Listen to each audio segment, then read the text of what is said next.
Katumbas ng halos isang buwan na pag-ulan, ang dami ng tubig na ibinagsak ng bagyong Karina at Habagat. Sa datos ng Pag-asa, umabot sa 461 millimeters ng ulan ang dinala ni Karina sa loob ng 24 na oras.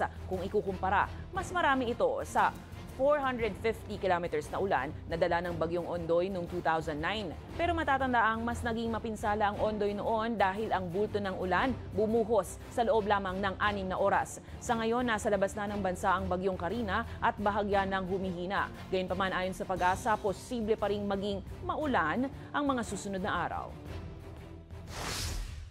Itong bagyong o dating bagyong si Karina ay patuloy na walang epekto po sa anumang bahagi ng ating bansa.